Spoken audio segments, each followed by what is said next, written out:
Hello Sunny, एक second आप hold करना। मुबारक हो, मुबारक हो, लड़की है, लड़की। मैं कहता हूँ हेलो। ये ऊपर वाले तूने सुन ली, लड़की है, लड़की है। माँ के पास ले जाइए। सनी जी मुबारक हो, मेरे लड़की हुई है, लड़की। ऊपर यार वाले भाई मुझे क्यों बता रहा तू तेरी लड़की हुई है तो? सनी, हमारा ना लड़का भी है, उसके स्कूल वालों को पता चला तो वहां से भी फोन आया, तो उन्होंने कहा कि अब लड़की को पढ़ाना पड़ेगा, पैसे देने पड़ेंगे। मैं तो आपको टेंशन होगी, मैंने कहा इसकी कोई टेंशन नहीं है, वो तो हम पैसे दे देंगे। अब जब पैसे भी नहीं देने पड़ेंगे तो तेरे को किस बात की टेंशन है? इसके बाद इसकी मम्मी भी कह रही थी कि अब शादी करनी पड़ेगी, इसकी शादी में भी पैसा खर्च होगा। मैंने कहा उसकी टेंशन नहीं है मुझे शादी के पैसे की। तू जब शादी के भी पैसे दे देगा फिर क्या टेंशन है तेरे को? है आपकी टेंशन है, बस छेड़ना मत इसको। सनी एक बात बताऊं आपको, इतनी मासूम है, इतनी प्यारी है, और ऊपर वाले की नेमत है। आप देखिए जरा आके, इतनी प्यारी, छोटे छोटे हाथ उसके, और सांस ले रही है। मैं सोच रहा था अब तो ले रही है, कहीं बाद में चल के सांस लेना मुश्किल ना हो जाए जब आपके सामने आएगी। कौन बोल रहा है? मैंने अपने पापा से भी कहा, पापा मैं खुश हूँ, मैं पूरी जिंदगी इसका खर्चा उठाऊंगा, मुझे कोई परेशानी नहीं है। परेशानी जो थी वो ये थी कि मैंने सबसे पहले आपको फोन कर दिया। ये टेंशन थी कि आपके सामने कभी बड़ी होके आए तो छेड़ना मत। अब आपको ये लग रहा होगा कि ये इतनी छोटी लड़की को छेड़ने की बात क्यों कर रहा है। आप मेरी बात सुनिए सनी, जिन लड़कियों को आप छेड़ते हैं वो इतनी छोटी थी कभी, इतनी ही खुश थी कभी। सनी, रेडियो मिर्ची से नवेद बोल रहा हूं, और एक नहीं 3 लड़कियों ने यह बताया है कि तुम हमेशा लड़कियों को परेशान करते हो, छेड़ते हो उनको, पता नहीं क्या मिलता है तुम्हें।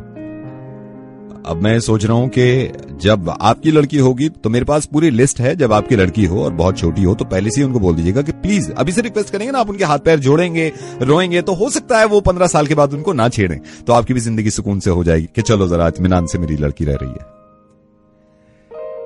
सनी, क्या मिलता है ऐसे करने में?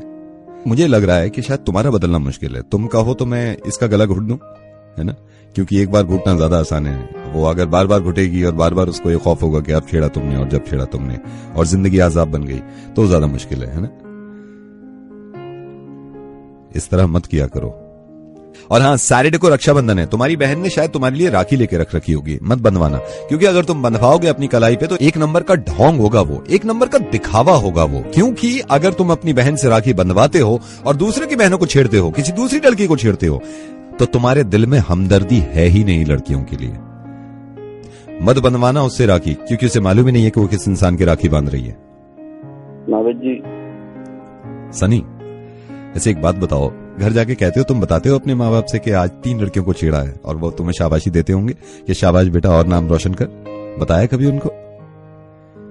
सनी, आज के बाद ऐसा काम मत करना, प्लीज मत करना कि तुम्हें शर्मिंदगी उठानी पड़े। इन हरकतों को छोड़ दो। और ये चीज मैं पहली बार प्यार से समझा रहा हूं, क्योंकि मुझे उम्मीद है कि तुम इंसान हो, दिमाग तुम्हारे पास है, और इस रक्षाबंधन पे अगर अपनी बहन से राखी बंधवाओ तो कुछ चीजें घर छोड़ के जाना उसके पास। ये वाला हाथ मत लेके जाना जिसपे वो राखी बांधेगी, क्योंकि इसी हाथ से तुमने लड़कियों को छेड़ा है, तंग किया है। इस जुबान को मत खोलना, क्योंकि इसी जुबान से तुमने लड़कियों को छेड़ा, बदतमीजी करी। इन आंखों को भी निकाल के रख देना, क्योंकि वो ये पाक रिश्ता है, और इन्हीं आंखों से तुमने गंदी नजरों से दूसरी लड़कियों को देखा है ना। तो क्या खामखा उसकी मेहनत पे तुम पानी फेरोगे? या तो मना कर दो कि भाड़ में गई ऐसी राखी, है ना, या फिर ये कर लो कि आज ही इस बात को अहद कर लो कि कभी लड़की को नहीं छेड़ेंगे। प्लीज प्लीज सनी, मैं प्यार से कह रहा हूं, और प्यार से ही मान लो। नावेद जी, सो सॉरी, इससे आगे मैं कुछ भी नहीं कह सकता।